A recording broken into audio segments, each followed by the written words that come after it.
Whenever you feel like you don't deserve something or you're not worthy of something or you're in that imposter syndrome space, write out a list of as many things as you can that qualify you to do what it is that you're doing. You start to realize, oh, actually, yeah, I am qualified to be here. I love your way of like launch simple, right? It removes the friction from taking action and moving forward. Well, because if it's complicated, then you're not going to do it. And each time you can make it fancier, make it shinier, but you don't have to do it all at the start. One of our first mentors, he did say, your business grows to the extent that you do. And I agree 120% with that. How much was that revenue hit for you per client, if you can say? I think it was anywhere between like $2,000 a month and $10,000 a month when we lost a client. What are some of the things that you did to get 2 million people to listen to you on your podcast? Because that's a massive growth. Feb 2020 was like a $10,000 month. March was a $60,000 month. And then April was like a $360,000 month. We've got some Hey, fresh new I'm young Luis. talent And doing some I'm things that I know Luis. you haven't And you're heard listening to the before. Content is Profit podcast. Listen. Let's go! You forgot again. I got it. Dude, Muscle you memory. were hitting me with an odd cadence in there. I was like, what is going on? What are you saying? I like to throw curveballs, see if you're on your feet. I mean, today at least you read it right, I always do. We've done this like 500 times, so you keep reading it, just saying. But anyways, if you're enjoying the show, go ahead and follow in your favorite podcasting platform and YouTube. Go to YouTube, see our faces, see our guest faces. That's right. Yeah. Go to YouTube to leave some nice and mean comments, maybe. Who knows? We love enjoying all type of, reading all type of comments. Yes. And if today's guest help you move one step closer towards your goal, please don't forget to share this episode. And of course, leave a 5-star review. That's right. We met this guest in person, actually, in an incredible conference, and we're just walking past this bunch of puppies. They have like a dog puppy station, and we're working with Carly, who's part of the Hotspot Network. She's like, oh my gosh, have you met this incredible woman? Yeah. Our mutual love for puppies brought us together. I know. We were just petting puppies together and chatting, podcasting, and content. And I'm excited because, like, I had no idea how she... We should have called today's episode Pups and Pods. We still have time. Pups. Pups and Pods. Pups. Yeah, and Pods. All right. So good. What? Just saying, what a concept. Pups and Pods have a podcast just petting puppies. Dude. That is definitely going to do good on YouTube. That's going to do good in YouTube. Okay. All right, keep going with it. Okay, there we go. Tangent alert. It's your time now. Why don't you tell me what some of the things that she's doing right now? Well, she's an online business strategist that specializes in helping service-based business owners build profitable and sustainable online business. I love what she says. I help you build an online business that's profitable when you're offline. That resonates deeply. I see your eyes shine. They do. She has taken her online business from 100K to 1 million in just 12 months. Studio clap. That deserves studio clap. That is very, very impressive. Also, she is part of the HubSpot Podcast Network. Let's go. And she hosts a podcast, Imperfect Action, which has over 2 million downloads. Oh, I like how her superpower is ideation. Give her a problem to solve and she'll give creative ideas on how to solve it. Oh, good thing I have my list of problems today to discuss. Guys, please welcome the one and only Steph Taylor. Woo-hoo. Welcome, Steph. That is the best intro I've ever had. Thank you. Appreciate it. A little tangent, with a few tangents here and there, but it's okay. It's part of the show. Hey, FONZI, you don't have to justify it. You just said that was the best intro. Just take it in, man. Take it in. All I'm doing is writing Pups and Pods. It's gonna happen. Oh yeah, that's got to be a pretty highly searched keyword in YouTube, I reckon. Pups and Pods. Yeah, right. Yeah. Hey, maybe this is the dynamic trio for Pups and Pods, Ooh. and we will record 52 episodes every time we meet a podcast movement. Just 52 episodes with the puppies. We record 52, one for every week. It'll be a thing. I'm telling you. We'll help these puppies get adopted, right? That's what. There you that's go. what they're for. Hey, there you go. Steph, we got next We're doing idea. some good. I know. There you go. Steph, super excited to have you here on the show. It's been, we've connected after the event as well, and I had no idea, but you're like royalty in Australia, where you are right now, which is exciting. I wouldn't go quite that far. Any Australians listening to this are probably like, who is she? But if you want to keep believing that from over in Florida, please keep doing that. Yeah, absolutely. I thought she was royalty in the whole podcasting world, because even when her friend Alex, were too humble, when we're like, oh, like, Steph, have you met her friend Alex? And Alex is like, I've been a fan since day number 1. And we're like, wow. And Alex is big time, he's pretty big time. We're like, dude, she's the real deal. Yeah, absolutely. So, Steph, obviously, you have a massive presence online. You've taught over 4,000 people and helped and supported them in their entrepreneurial journeys, right? Where does that hunger start? A lot of entrepreneurs that we talk about or talk with, they have this hunger of helping people, and it's the journey seems a little challenging for most of them. And we see you as this example of somebody who made it, who's helped a bunch of people, and is living an incredible life too, right? Because you were like, oh yeah, I'm just going to go vacation for our next month, and the business is going to run, and it's going to continue to grow. And you're like, oh my gosh, I have to be in studio tomorrow. So, it's that's the dream for a lot of people. So can you maybe give us a little bit of background, when did that start? Mm-hmm. Yeah, it didn't start that easily. It wasn't like suddenly one day I was just like, cool, I'm going to go offline and everything's going to be okay. I had to intentionally build my business to support that. And I started out similar to you guys. I actually started out building an agency back in 2017. I started building out an agency. I realized, I love doing marketing consulting for all of these small businesses. And the only way to scale, or the only way I thought I could scale, was to grow that into an agency and hire other people to do all the work. And then suddenly I was the one managing all of these people. I couldn't do the marketing work that I loved doing because I was too busy checking that everyone was happy, checking that everyone knew what they needed to be working on, all of the agency bits and pieces. Yeah. And around the same time, I actually went over to Europe for a couple of months, and standing in front of the Eiffel Tower, I was looking around and there's all these happy couples around me, and my partner standing next to me at the time, or my partner at the time, he looks at me and I'm looking at my phone. I'm checking my emails and I'm replying to a client. Yeah. And that was a bit of a wake-up call of, oh, hang on, I've built this business that does give me location freedom, but it hasn't given me the time freedom away from my laptop, and it hasn't given me that mental freedom where I'm not constantly thinking about my business when I'm not there. And over the next couple of years, I made it my mission to build something that would actually give me that freedom, where when I'm at the computer, I'm 100%, I'm super productive, I'm getting everything done. But then when I'm not at the computer, I booked a van trip a couple of years ago and spent 30 days in a van with no laptop. Last year I went hiking through the outback for 2 weeks with 1 bar of 4G on one day. There was no phone service, nothing. Yeah. And nothing fell apart.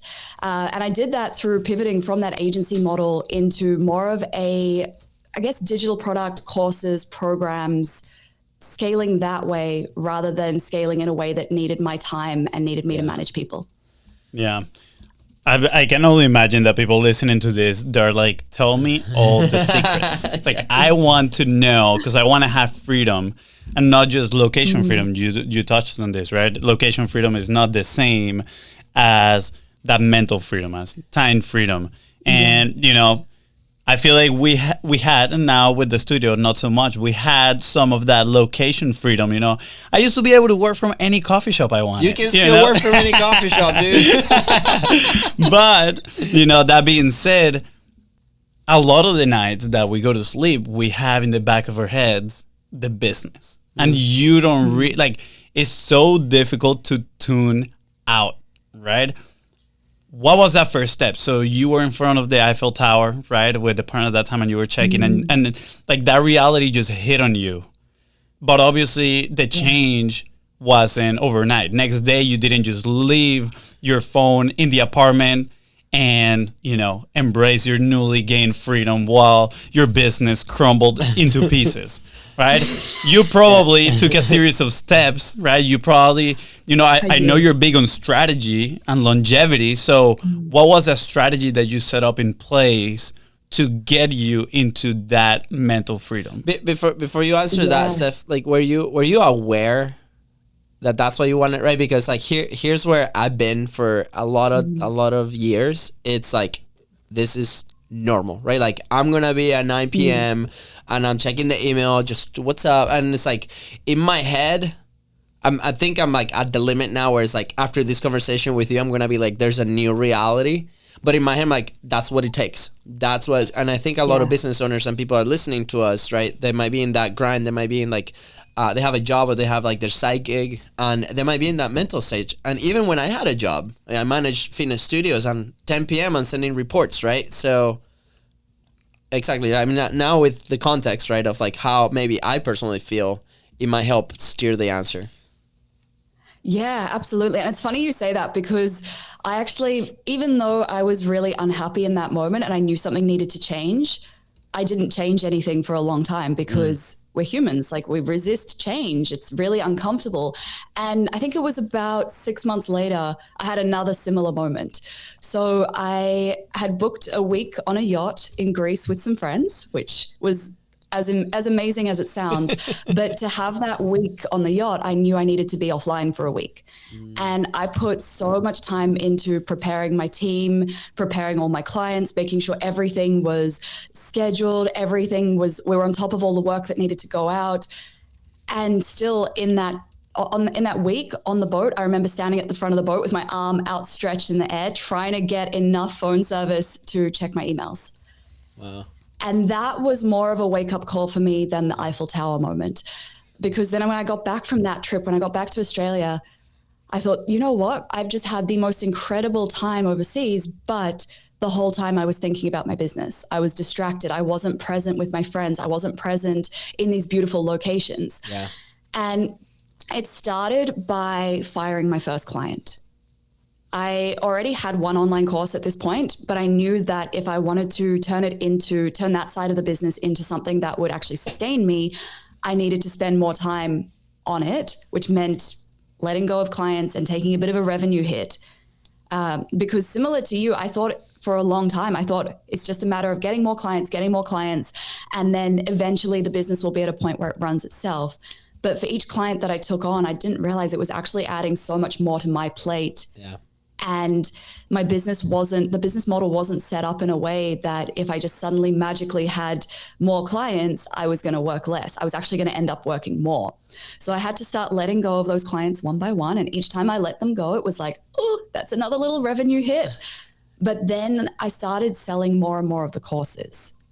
Okay. And slowly, it started to make up for the lost revenue in terms of being able to actually invest the time into creating them and being able to do launches, which for me is the number one way that I sell them. Yeah. How much was that revenue hit for you per client, if you can say, right, for reference? And then what was the time that you were investing in creating these courses, or were the courses actually created from before and you like didn't promote them as much, or you went into creation mode and then promote them? What was that transition like? Yeah, so each client was different. And from memory, I think it was anywhere between like $2,000 a month and $10,000 a month when we lost a client. I think 10,000 was the particularly difficult one to let go of. The courses, some of them I had pre-created before I launched, but in general, and I still do this now, I will usually launch it before I've created the entire thing. So I might have an outline for what I want the course to be, and I know what I'm going to teach in it, and I know what's going to be in each module, but I haven't actually recorded them. Or maybe I've recorded the first module, or maybe I'm going to teach them live via Zoom each week for the first round. That I still find to be such an effective strategy, because you don't know if anyone's going to pay for something until you create it and ask them to buy it. Until you ask them to buy it, even if you haven't created it. Yeah, that's awesome. I think that gives a very solid starting point for a lot of people, right? I remember the first time we heard about, selling before you actually do the thing, because you get feedback very quickly. We're like, wow, this is actually something that people want, and that people want to consume. Perfect. Now I can spend my time and energy into creating something that's really valuable for that audience. Yeah. Or if they don't want it, then suddenly you have feedback. You can ask them, why didn't you buy? And then you can make tweaks to accommodate a lot of the time. It's not even the course that needs to change. A lot of the time it's just the messaging that needs to change. Yeah. when my mind goes to courses and maybe, I think you said you sell some programs. I'm guessing they're like membership based, to, have that group program, have that, maybe that continuity and whatnot. My mind immediately goes to one of the first books that I read that got me into this space, right? Which was .com Secrets, right? And I remember reading .com Secrets, and it was like a treasure map. Like I was reading that thing and I was like, oh my gosh, this is so easy. I was like, I'm about to go out of this Panda Express right now, quit my job, and go launch a funnel and make a whole bunch of money, because this book made me a believer in funnels, right? It made me a believer in selling courses and programs, continuity, etc. But obviously, once you start going into that world, you start figuring out that there's a lot of complications and challenges, right? One of them is obviously that if you're selling a course, like a one-time type of payment, you start realizing, wow, I need to sell consistently, right? A lot of them, if I want to hit certain numbers, and then you are like, well, I need something that people can pay me monthly for. And then you go into continuity. And that's how a lot of people eventually get to the agency side of things, because they're like, well, I can do agency work and I can pay, they can pay me high ticket and, in a on a continual basis, right? Like that's literally our story right there. So I'm curious, right? Like you were the other way around. You're like, okay, I'm an agency. I despise this with all my might. I'm going to go with the courses and programs. Didn't you have that challenge, right? Didn't you have that fear of potentially not selling enough courses? Because you're sitting here, you told me, you kind of like set it under the radar, but like, I pretty much sell through the launches, right? What is the method to keep feeding, those launches with qualified leads, right? Like it's a process, right? It's a lot. That goes to it. And obviously we're not going to cover all of it. If you want to know more, make sure you connect with Steph. But, we're going to kind of like dip our toes in the water in here. So, Steph, why don't you get me a little bit on the first time that you decided to do a launch for your course? How did you attract these leads, right? Like, what was your process like? Oh, wow. Okay. We're going way back, but I also have another story I want to tell you in a minute. All right. Continuity. By the way, it took me way too long. I don't have just my toe dipped in. I'm like all in the water. I'm swimming. I'm ready. I'm ready. All right. All right. So the very first course that I launched was completely unrelated to what I do right now. And it was a course on Facebook ads, because as running an agency, we did run Facebook ads for our clients. And one of the things that I kept noticing was I was getting people inquiring in my inbox, will you run our ads for us? We have a budget of $500 a month. And I was like, well, $500 a month isn't even going to cover our ads management fees. You're much better off learning how to run them yourself, and you can use all of that budget towards the ad spend. Yeah. So I created a course on Facebook ads, and luckily I'd already started to build up a bit of an audience, because we're going back, this is 2017, 2018. I was regularly blogging about the world of online marketing. I was calling out the people who were giving really bad advice about social media. I was telling people what mistakes they were making. And at the time, this was pretty revolutionary. Yeah. And then they would download my freebies, and then they would sit on my email list. So I had a bit of an audience to launch to in that first launch. Cool. Then the subsequent launch, the second time I launched that same course, that was where I had a bit of a dip, because the people who were in my audience who had already bought from me had bought from me. And I'd been running Facebook ads, but they weren't really that warm. They weren't warm enough to buy. So hopefully that answers your question about the first launch. Yeah. But I do want to talk about continuity, because one of my best-selling courses so far is one that I created by accident. I created it because people kept asking me, how do I start a podcast? And I was like, well, I don't want to teach you one-on-one how to start a podcast. So let me just put this into a course, and then you can buy it. So I launched that. I launched it again. I launched it with a webinar. I launched it again with a webinar. I started running Facebook ads to that same webinar, and I launched it again and again. And then I think after about seven launches where I'd run ads to this webinar and I'd taught the webinar 7 times, I thought, this is converting really well. What's going to happen if I record the webinar and I just automate the entire funnel and run ads to that? That's how I scaled it really quickly from not making any sales to, I think that particular course sold like $750,000 or $800,000 worth in 1 year of a $200 course. Wow. So $200 course. You said $200 course. Ooh, nice. Yeah. So we sold about 4,000 of those in the first year. Wow.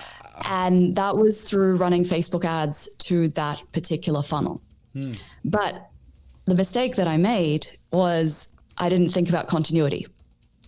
That was at that point in time, I'd retired all of my other offers. I had a couple of other courses at that point that I'd then retired because I didn't want to keep updating courses on Facebook ads because Facebook changes everything or Meta changes everything every 5 minutes. Yeah. And so I retired everything else. And this was the only thing that people could buy from me. And they kept asking me, what else can we buy from you? What else? What's next? This was mid-pandemic and I was like overwhelmed. There was just so much going on. My business had grown so quickly. Suddenly I was having to, hire somebody to do customer support. I was having to delegate things. I was having to scramble to keep up with all of this new stuff that comes when your business grows. Yeah. And I didn't have the bandwidth to create any other offers for somebody else to buy. Wow. So I think that cost me a lot. I think that cost me over $1 million in lost revenue. Wow. Because if even just 25% of those 4,000 people had bought something from me, that would have been a huge jump in revenue. What have you done? So what would have continuity is important. Yeah. Did you change that, or like what if you were in that same position today with what you know, what would have been a logical next step to that? Yeah. The logical next step would have been something around monetizing their podcast. Now, most of the people who I attract into that course are already business owners. And I have a course that comes before that, and I have a course that comes after that. So I think of all of the different things that I sell in my business as this journey. So when somebody first comes into my world, they're probably pretty early on in business. And I want them to not make the same mistake that I did. So my first course teaches them how to design the different things that they sell. Yeah. Then the next course is launching a podcast, because I think that's a great way to stand out. I think it's a great way to build authority in your space. Yeah. I think it's a great way to get your audience to trust you. Then the next one is organically growing your audience. Then the next one is launching. So there's this beautiful journey where I'm serving them at different points. So even though I don't have a membership, I still have that continuity. Yeah. That's awesome. By the way, mega congrats. And in the middle of the pandemic too, like super crazy, amazing. Yeah. My head goes to, were you, well, first, I don't think you were expecting that much growth, right? And then as a business, we think about this all the time, or maybe I think more about that, where it's like part of the, I guess, I'm being vulnerable, right? Part of the fear to go and do something like that, right? Just now, we just had a studio tour with this amazing couple, and we're talking about this, and I'm educating them about the process, and I think that's one of the things that I've been enjoying more about the studio is like I actually get to talk to them like in a table and also find out a lot of like what our local people are looking for, and it's been a very revealing process. And this guy, turns out that he played for the NFL. He ended for like 12 years. He has a massive real estate business, in Atlanta. They just moved to Jacksonville, and they're like brand new to this, right? FONZI doesn't know this. Like, this just happened. Yeah. And I'm explaining this process, and I'm like, well, if you have an editor, great. Like, we can help him provide all the files for them. But if not, we have a production team that can do this. And he's looking at me. He's like, you can pay me later for this. Why don't you guys create a course and teach people how to do this? And in my head, I'm like, well, this has been the last 3 years of like us trying to figure out like what the next logical step for is. And I feel like we're on this like diving board, the edge of that diving board, right? And you see the water, you're like, it's hot, and you see it, and you're like, this is gonna be so good. And then, but a lot of it is like the aftermath of like, what if it actually hits? And we talked about this fear before. It's like fear to succeed in a sense, right? It's like, oh man, like all these things that are going to come that are very unknown to us because we've never been there. How do you deal with that as a business owner and mentally? Like, do you have a coach that kind of got you through it? Do you have somebody that was in that position before to be able to manage that? Because that's a massive growth. Oh, and it happened really quickly. Like, I think Feb 2020 was like a $10,000 month. March was a $60,000 month. And then April was like a $360,000 month, to give you an idea of how quickly that happened. And at the time, I wasn't working with a coach. I didn't really have any friends who'd scaled businesses that quickly. So I was pretty overwhelmed. Like, I honestly think I spent most of April and May 2020 just like sitting there in front of the TV, so afraid to touch anything in my business in case I broke it. I was like, I don't know what to do next, so I'm just going to not do anything. And then I did start working with a coach, and she was more of a mindset coach than a business coach though, because I realized that what was starting to creep in was more mindset around, oh, this is going to disappear. The success is going to disappear as quickly as it happened, or I'm an imposter, or all of those things that started bubbling up more than the actual strategic things. Once I got on top of all the mindset stuff, the next step, the strategy, that was pretty clear to me. Yeah. But it was more of the like how I was self-sabotaging, for want of a better word to say it, like how I was self-sabotaging that quick growth. Yeah. That was all the mindset stuff. So yeah, it was a big challenge. I don't know how I got through it. Now it feels really comfortable. Now I'm like, cool, I can scale really quickly and I think I've got it sorted. But before, I had all of the little stones in my shoe that I didn't realize when you scale, it just multiplies the problem. Yeah. And I wish I'd known, get on top of the little customer support things, that little glitch when, 1 in 5 people who buy, they don't get their login details. When you're selling to 1,000 people, that's a lot of customer support. Yeah. So fix all the little things first, and then you can start to scale. Yeah. Yeah, absolutely. Very real fears. I still feel like an imposter sometimes, I walk in here in the studio and I'm like, wow, is this all ours? That's crazy, right? I've heard from Seth Godin once in one of his podcasts.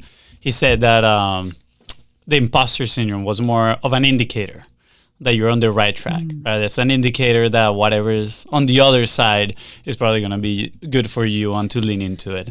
And like anything else, right? The problem is not the problem. The perception to the problem is a problem. So we can change our perception of certain things and how we attack them. There's a really great TED Talk by Mike Cannon-Brookes, who's one of the founders of Atlassian. And it's a talk about imposter syndrome. And from memory, he's in a room, I think it's an award dinner or something like that. And he's at a table next to some guy who's like a billionaire. And the guy next to him, he says to the guy next to him something around the lines of like, oh, I shouldn't be in this room. And that guy also is like, oh, I feel like I shouldn't be in this room either. And it's such a reminder that you can go and watch the whole TED Talk, because I probably just butchered it in like it down into 30 seconds. We're like exact word by word. Yeah, that is my TED Talk. So it's such a reminder that you can be at like any stage. You can be one of those people that you look up to, and they're probably also still struggling with it. It's just the room that you play in and the level that you get to is a little bit higher. The stakes get higher as you grow. It doesn't just go away. Yeah. Do you ever go back and look? I'm like, wow, look at how far we've come. Like sometimes maybe with entrepreneurship, like we're always looking up the next target, right? We get here and we're like, okay, what's next? Or, I remember like day one, we got the studio. Then we're like, how do we franchise this? What's the next step? Like, what's the second location? Can we go buy others? Like it's, you're immediately thinking about that. And then, I get reminded a lot by my coach, be like, slow down, take a deep breath, like celebrate this that you guys just did, like not just with the studio, with any other success, right? Like we have a homework, which is going out at dinner with my wife and FONZI's girlfriend to celebrate the things that have happened this last month, right? Like the podcast growing, all these things. I thought it was only going to be a bro night. Well, it can be a bro night. Sorry, Katie. I'm sorry, Madison. But do you ever stop and be like, because it's helped me personally be like, wow, look at all what we achieved in the last 4 years. Look at our empire.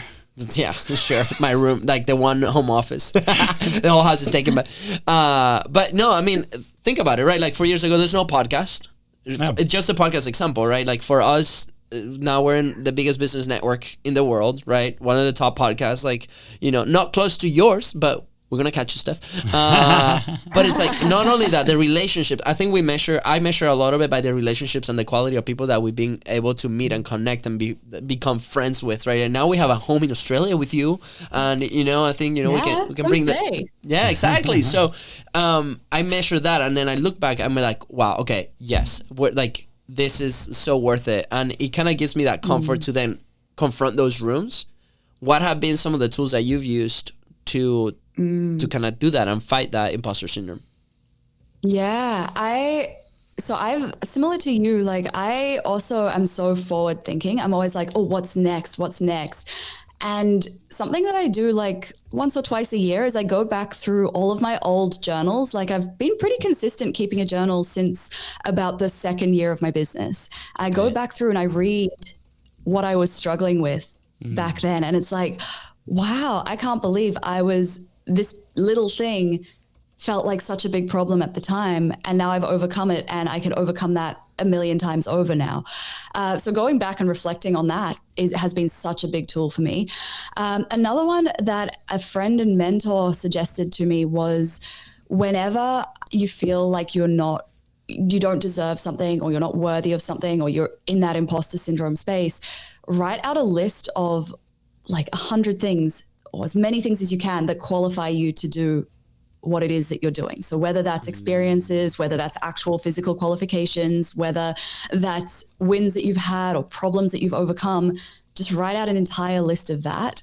And you start to realize, oh, actually, yeah, I am qualified to be here. But it's very easy for our brains to just ignore all of that. Yeah. By the way, I just did this like, I'm so excited because I say this to you a ton. Like every time your imposter syndrome creeps up, I'm like, dude, look what you've done. Look at this thing. And like, I'm making the list for FONZI. And I just like when other people say it, so I pretend I was like, yeah, sure. And then I was like, yeah, hit me with compliments. No, I'm kidding. It's such an important exercise. You're on hype girl. You're each other's hype girls, hype bros. Yeah, hype bros. Yeah. That's hilarious. I do want to go back a little bit to the courses thing. I don't get me wrong. I love all this internal personal development growth. I think it goes hand by hand with the business.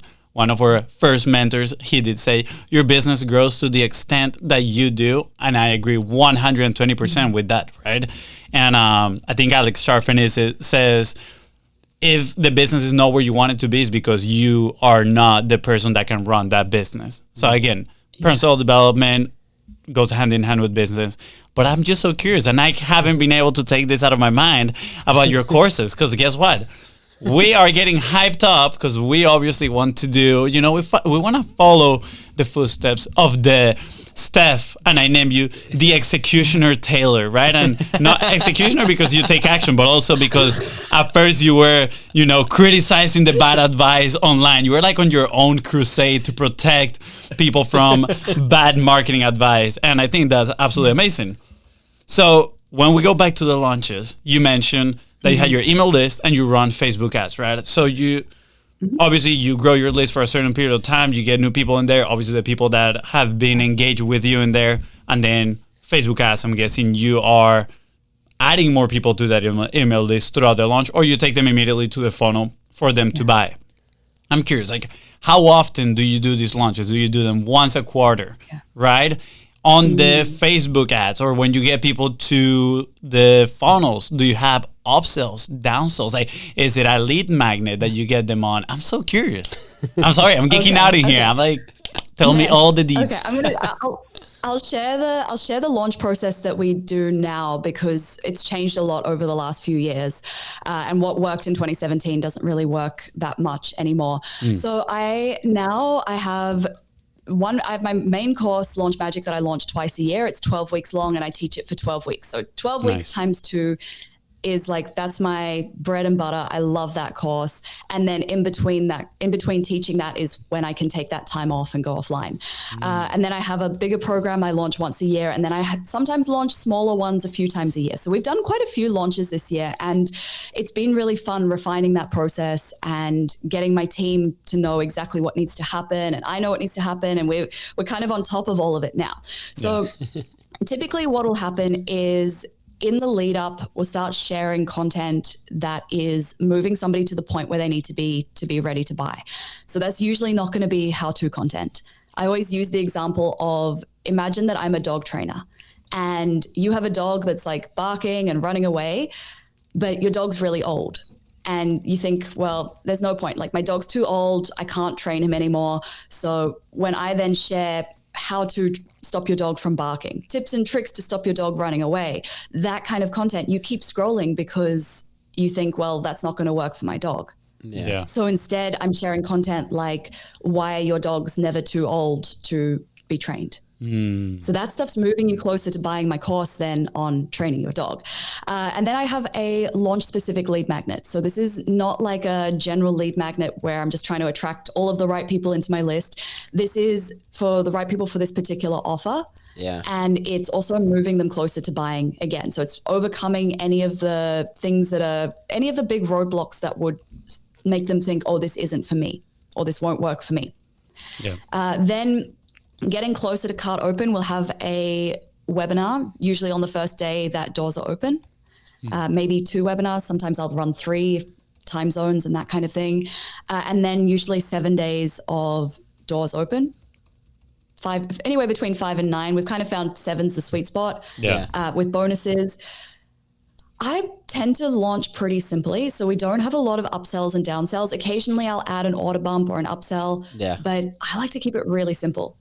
Yeah. And maybe we're losing out on some revenue through that, but I don't want to build a complicated business. Yeah. And I have done all of those things. I have added all of the shiny bells and whistles in the past. And I think the trade-off of having this business that feels complicated and heavy makes it I don't think that's worth the extra revenue. Yeah. I think I think I heard once we were working with a book launch last year where it's like one extra item on the launch. It was like a 4x complexity on the back end with automations and different things that we had to build on the back end with the internal team. That sounds horrible. And it was like, it's like a marketing agency. Like we consulted with a few and they're like, oh, it would be great if we do X. And then we had the tech guy. We're like, well, that means this on the back end and this much time and these resources and all this stuff. And I love your way of like launch simple, right? It removes the friction from taking action and moving forward. Well, because if it's complicated, then you're not going to do it. Yeah. And this is what I teach my students over and over again. I'm like, just do it simply the first time. Don't worry about this beautiful funnel with all of the upsells and downsells and tripwires and all of the things, because it's going to take you so long to get it out there that you're just never going to get it out there. Just put it out there, launch it. You can add things to it each time because you're not never just launching the course once. Yeah. You launch it a few times a year, right? And then each time you do it, it gets easier. The first time you're launching something, you've got to write a sales page. You've got to write cart open emails. You've got to do all of these things for the first time. Yeah. But then the next time you launch it, now you have a bit more time because you've already done the sales page. Now it's, okay, great. What else can we improve? Yeah. What can we add? What can we remove? And each time you can make it fancier, make it shinier, but you don't have to do it all at the start. Yeah. Oh, yeah. I like it. I like it. I'm looking at your website right now and it says, I think you have like 3 things that you're selling at the moment. You got Launch Magic, which is that 12-week program that you said. And then there's Launch Strategy and then AC Podcast Launch Plan. Is that kind of like the suite of products you're selling right now? No, the website needs a serious revamp because that got designed at the start of 2020. Oh, wow. And everything I sell has changed since then. Yes, I still sell those things, but they're not the only ones. Got it. It looks beautiful, by the way. Yeah, it looks awesome. The website looks cool. Yeah. Steph, you mentioned at the beginning of the call, right? Like, obviously the show is called Content is Profit. How are you able to turn your content into profit, right? A lot of people hear the advice of like, start creating. Start creating is going to lead to profit. And that's literally was our belief when we started the show.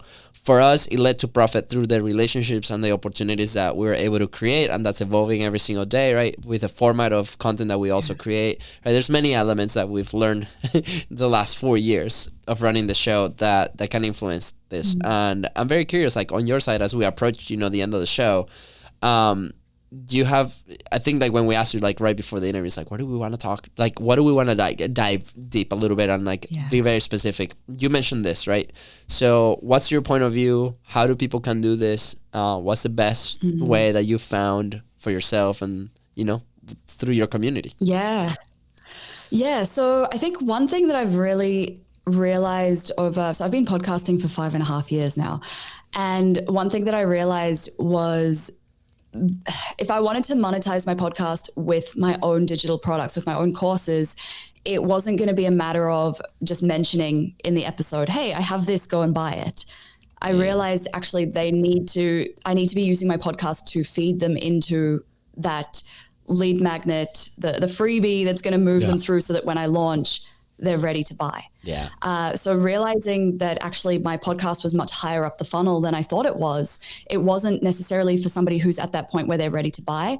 It's for somebody who's still, they don't even know that they have a problem yet. So my podcast then is educating them on the problem. It's educating them on the solution.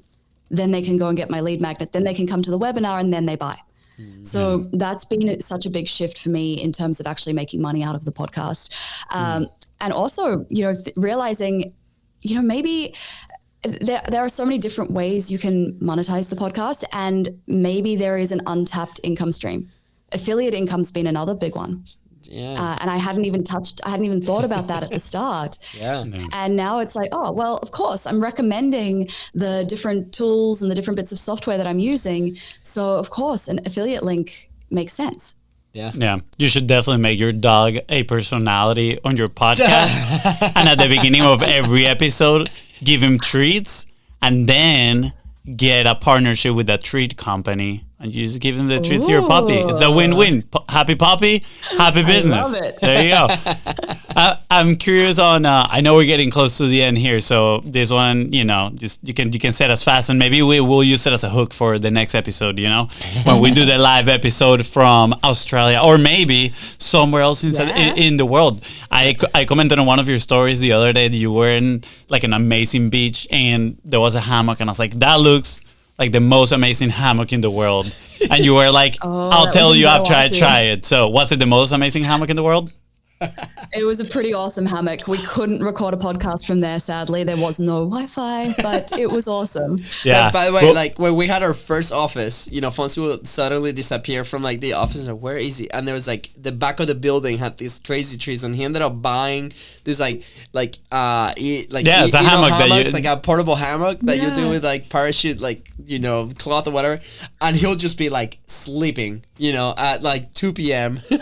When you talk about simplicity. That's ideation. Yeah. Yeah. I mean, you need to recharge, when you talk about simplicity right now, you were talking to my heart. I was like, I want that. I want a simple business. And it also leads me to believe that in a way you also have maybe a simple way to promote your podcast, right? You talk about your podcast kind of like being top of the funnel. You've been doing it for 5 years, 2 million downloads. That's a lot of people listening to your message. And just in case you're watching this video, my brother just went to get the charger for the computer. But, I'm curious on what is like, how did you get, and maybe not the how, but what are some of the things that you did to get 2 million people to listen to you on your podcast, right? I know you are consistent because you've done a lot of episodes for being podcasting for 5 years, right? But besides that, do you right now some of the popular ones are guesting, maybe running some ads to it. I'm just curious, what was your game plan? I think, consistency was the biggest one. It's showing up 3 times a week for 5.5 years. That's been such a huge one, but also really involving my audience. So going out, when I first started the show, I would go into Facebook groups with people who were like my ideal listeners. And now, this was 2018, so very different climate to what it is now. But I would ask them, what questions do you have about marketing your business? What questions do you have about this? What questions do you have about that? And then I would go and create episodes answering those questions. And then I would post the link in the group saying, hey, here's the answer to your question as a comment. So that little things like that didn't scale ended up scaling in the long term because those people would then share the episodes with their friends. Yeah. And then their friends would listen, and then their friends would share the episodes. So I think a lot of the stuff that I did at the start that didn't scale is the reason why I've got so many downloads now. I probably wouldn't go and invest the time doing those things now because one extra listener in the context of all of the downloads I've got is probably not worth my time to do that. But now I do the things like guesting. We've run ads in paid newsletters. Those have been really, really useful. Sorry, paid ads in newsletters. And then even just running Facebook ads to my lead magnets. And then in the nurture sequences, after somebody downloads, we're sending them to listen to a podcast playlist of the best episodes. I love it. I love it. You know, I've only mentioned this in one episode. So if you're listening to this right now, you can take this idea and run with it. And, you know, I've thought about that actually for a while, about the ads. And I took this idea actually started from, I forgot his name, but he's a pretty big YouTuber. I went on his website. Jay Klaus? No, it wasn't Jay Klaus. I went on his website and he had his podcast kind of like divided in topics. He was like, if you want to learn the best of sales, here are the 5 episodes that I recommend the most. And my mind immediately went like, well, this guy has a lot of traffic, so people come and visit his website. We don't. People don't go on our website, you know, like, oh, let me check out these guys. But in my mind, I was like, I think this is a great idea. Actually grab the top 5 episodes talking about, you know, growth and, you know, how to sell courses, and package them in a way, create a really cool intro episode that you hook them to listen to all the rest, and then put them out into a Facebook ad, right? And you're like, hey, look, these are the 5 episodes. Maybe you even condense them and do a little bit of a review after that, you know, condensed version. You package them as a lead magnet, and then you promote it that way. So you're getting listeners on your podcast, emails in your email list, right? And at the same time, you're just nurturing them. I think I've had that idea for a while. You know what? We're gonna have to do that.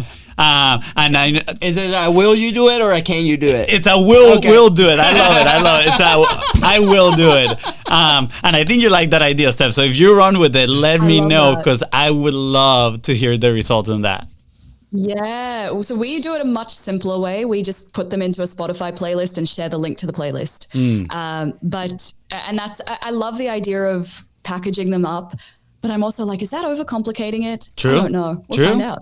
Yeah, that is true. Is it overcomplicated? We're going for simple here. Yeah. Yeah. Steph, today has been so awesome. We hope that you come back at some point for part 2 and deep dive a little bit more. But I'm very excited and inspired by your story. I'm sure you know everybody here listening took a couple golden boulders, how we call them, of value. Thank you for sharing your, you know, the mental side and also like the execution side, the tactical. Like that, you did share a lot of tactical stuff, which is super awesome.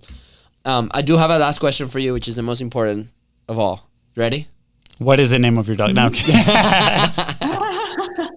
I mean, that is a very important question in Steph's life. Where will you be if you never published? I'd probably be back in a job. I'd probably be in the office, photocopying things, filing things, probably very miserable. What were you doing before? Instead, here I am. Sorry? What were you doing before? What was your job? Oh, I was an accountant. I was in like corporate finance and accounting, which is really boring. That was going back 7 years now. But yeah, I was in such a different world. And now, you know, it took a lot of twists and turns. It's taken a failed business we didn't even talk about today, which maybe that's part 2. But if I had never hit record, I don't think my business would be where it is today at all. Let that be a lesson for you listening. If you haven't published yet, that's why we asked this question, right? It puts things into perspective. So many people postpone it. Like I've been postponing, you know, the packaging of the podcast and running it as an ad. And then this puts it into perspective when we ask what, you know, because a lot of times we don't think on the other side of the coin, right? What would have happened, you know, if the coin landed on the other way? And what would have happened if we didn't take imperfect action, right? Go check out Steph's podcast, Imperfect Action. Ooh, yeah. And at the end of the day, if we, you know, nothing changes if nothing changes, right? So we do need to take that first step in order to take the second and the third one, and then evolve throughout the journey. And sure, we're going to feel that imposter syndrome, right? We might get scared. We might have some failed launches. We might have some failed attempts at freedom, you know, where we find ourselves in the best location in the world, but we're going to be stuck on our cell phones. But that's all part of the journey at the end of the day, right? If we want to get to a place where we are living the life that we want, right, that we're seeking, that we're working for, at the end of the day, we need to take imperfect action. That's right. Yeah. Steph, thank you so much. Is there anything else you want to add before we head out? No, I think you covered it really well. Thank you. And thank you for that beautiful spiel about imperfect action. I might steal that and add that to my podcast description. Go ahead. Yes, It's all yours. all yours. Awesome. Fonzie, I mean, that was great. I don't have anything I felt else to poetic. add. I felt poetic. That was good. You felt inspired. I've been learning a little bit about Socrates and Plato and, ancient Athens. So, yeah. I can't wait for you to have kids and see how much time are you going to have to do all these things. I'll find a way. Well, Steph, thank you so much. Thank you, everybody that tuned in. And with that, thank you for tuning to the Content is Profit podcast. Go ahead and follow the show in your favorite podcasting platform and on social media at BIZBROS Co. That is right. If today's guest help you move one step closer towards your goal, please don't forget to share this episode and leave a 5-star review. And if you want pops and pods, let us know as well. All right, see ya. Bye, guys.